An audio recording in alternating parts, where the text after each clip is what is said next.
Cuando el fuego gana, el precio se cuenta en miles de millones de euros de pérdidas. Cada verano, España y Francia repiten el mismo drama. Pueblos evacuados, carreteras cortadas, columnas de humo visibles desde el espacio y demasiadas veces personas que no logran escapar a tiempo. Este verano de 2026 lo confirma con datos brutales.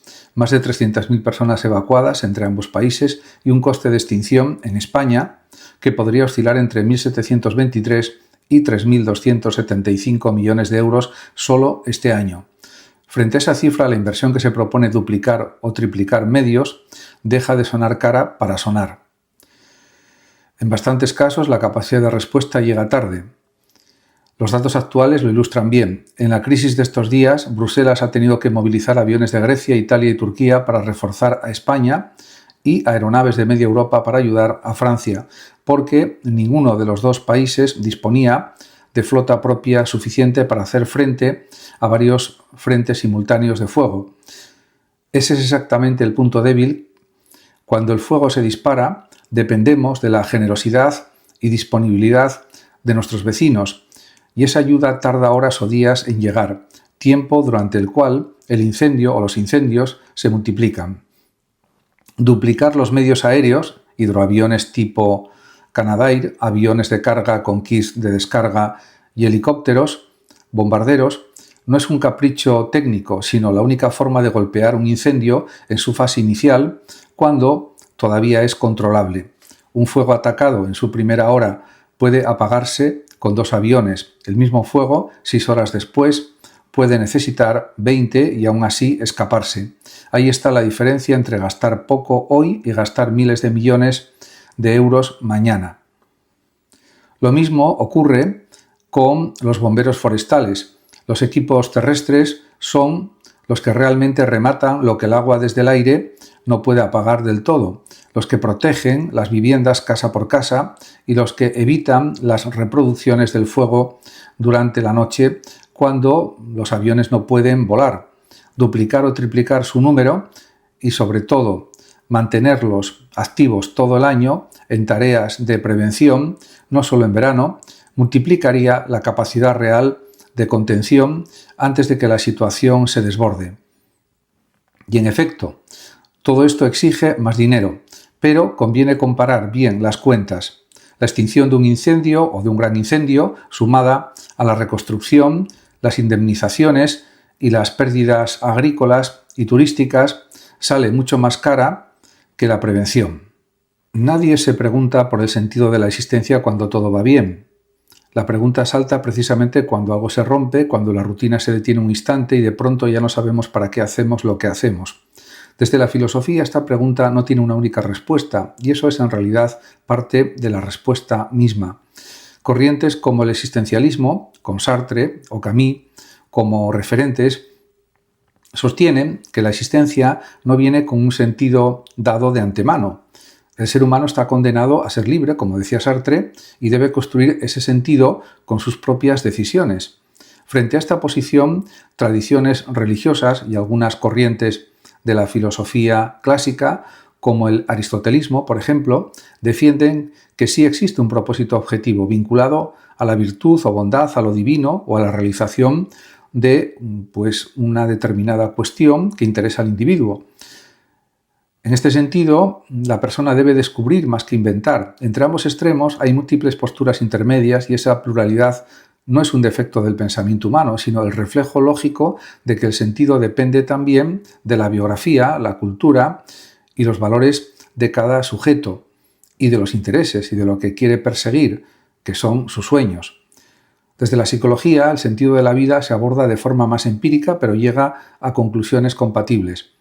Víctor Frank, superviviente del Holocausto y creador de la logoterapia, observó que las personas que lograban encontrar un propósito, por pequeño que fuera, resistían mejor el sufrimiento extremo que quienes lo habían perdido. Su conclusión fue que el ser humano no busca solo placer, como sugería Freud, ni solo poder, como planteaba Adler, sino sobre todo sentido. La psicología positiva actual ha confirmado empíricamente esa intuición. Las personas con un propósito claro presentan mayor bienestar, mejor salud mental e incluso mayor longevidad que quienes viven sin rumbo definido. Aquí es donde entra la racionalidad humana, pero también sus emociones.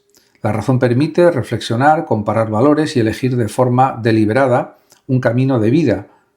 Pero sería un error reducir el sentido a un cálculo puramente racional, porque el ser humano no es solo lógica, siente, desea, sueña, y esas dimensiones emocionales son tan legítimas como la razón a la hora de construir un propósito o unos propósitos de vida. De hecho, la persecución activa de metas, deseos y sueños es lo fundamental para mantenerse bien, psicológicamente, mentalmente y también en todos los aspectos. Esa es la realidad de las cosas y eso es lo que dice también la filosofía y la psicología. Hay pensadores que se dedican a construir sistemas cerrados y hay otros que dedican su vida entera a tender puentes entre mundos que parecían irreconciliables. La fe y la razón moderna, la liturgia y la vida cotidiana, la persona y la técnica. Romano Guardini perteneció sin duda a los segundos y su influencia silenciosa moldeó buena parte del catolicismo del siglo XX. Nacido en Verona en 1885 y trasladado de niño a Alemania, Guardini estudió inicialmente química y economía antes de decidirse por la teología, siendo finalmente ordenado sacerdote católico.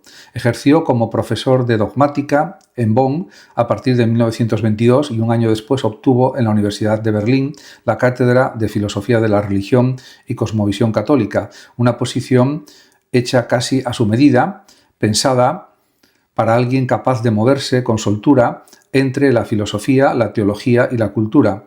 Esa cátedra fue suprimida en 1939 por el régimen nacionalsocialista, episodio que refleja la incomodidad que su pensamiento crítico con los totalitarismos y defensor de la dignidad de la persona generaba en la Alemania de la época.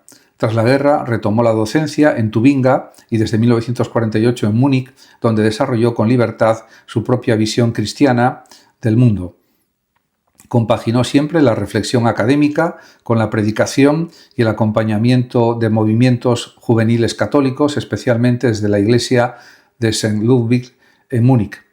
Falleció en esa misma ciudad, Múnich, en 1968. El núcleo filosófico de su pensamiento es lo que él mismo llamó la doctrina de los contrastes, la convicción de que la realidad viva no se deja capturar por sistemas cerrados ni por opuestos excluyentes, sino que se manifiesta siempre como tensión fecunda entre polos, unidad y pluralidad, quietud y movimiento, interioridad y exterioridad. Para Guardini, comprender el mundo exige aceptar esa estructura polifónica de lo real, en lugar de forzarla a encajar en esquemas racionalistas simplificadores. Otro eje central de su obra es la crítica a la modernidad, desarrollada sobre todo en su reflexión sobre el ocaso de la era moderna. Guardini sostiene que el proyecto moderno, al querer emancipar por completo al ser humano de toda dependencia de la naturaleza, de la tradición, de Dios, etc., termina generando un vacío existencial y allanando el camino a la técnica o la tecnología como nuevo poder totalizador. Frente a ese diagnóstico propone recuperar una relación madura entre persona, naturaleza y trascendencia, ni ingenuamente premoderna ni ciegamente tecnocrática. Hay una idea que a comienzos del siglo XX cambió silenciosamente la forma de entender lo que somos. No nos hacemos personas en soledad, encerrados en nuestra propia conciencia, sino en el instante mismo en que un yo se encuentra de verdad con un tú. Esa idea es el núcleo del personalismo dialógico, también llamado filosofía del diálogo, una corriente surgida en la Europa de entreguerras como reacción frente a dos gigantes que amenazaban con disolver a la persona: el individualismo liberal, que la aislaba en un yo autosuficiente, y los totalitarismos emergentes que la reducían a mera pieza de una masa colectiva. Frente a ambos extremos, este personalismo defendió que la persona no es ni un átomo aislado ni un engranaje social, sino un ser que solo llega a serlo plenamente en la relación con otro. Su figura fundacional, casi siempre reconocida como iniciadora del planteamiento en lengua alemana, es Ferdinand Ebner, filósofo austríaco que a principios de los años 20 del siglo XX desarrolló la intuición de que la relación yo-tú constituye el fundamento mismo del ser humano, antes incluso que cualquier reflexión abstracta sobre el sujeto. Sobre esa base, el representante más emblemático y sistemático de la corriente fue Martin Buber, cuya obra distingue dos modos radicalmente distintos de estar en el mundo: la relación yo-ello, en la que tratamos a lo que nos rodea como objeto de uso o conocimiento, y la relación yo-tú, un encuentro genuino y recíproco que no puede reducirse a información ni a utilidad, y en el que la propia identidad del yo se constituye a través de ese entre que se abre con el otro.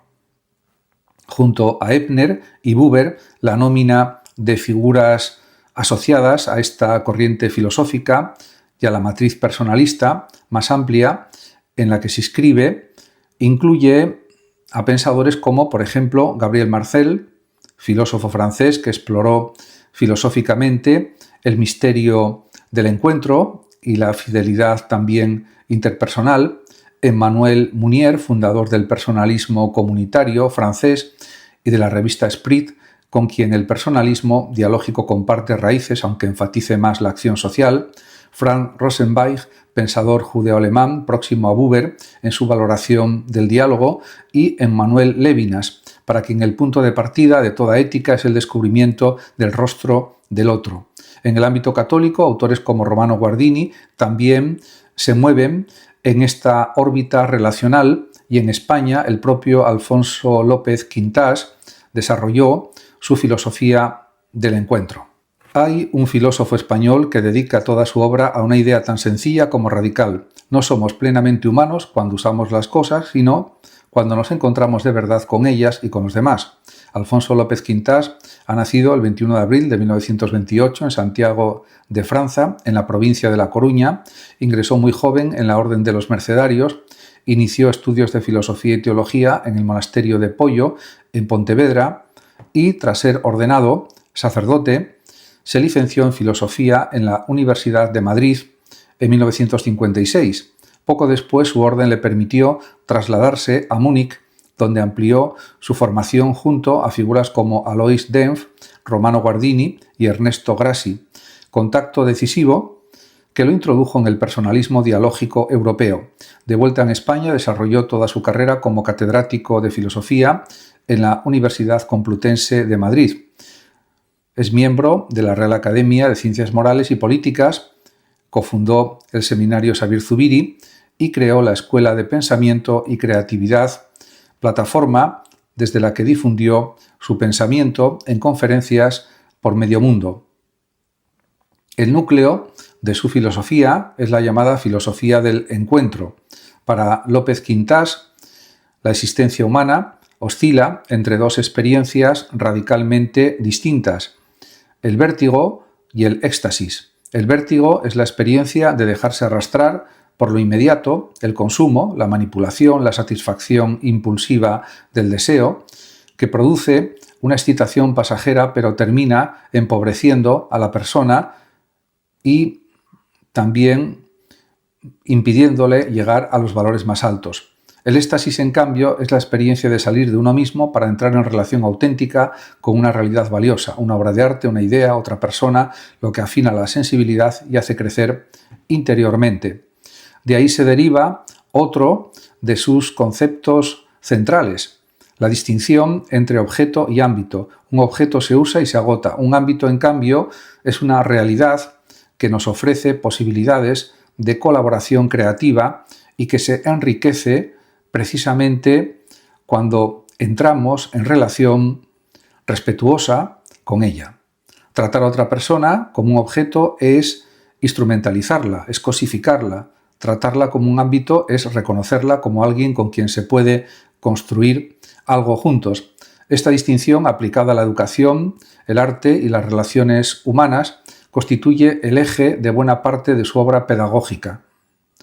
López Quintás aplica estas ideas al análisis literario y musical, etc.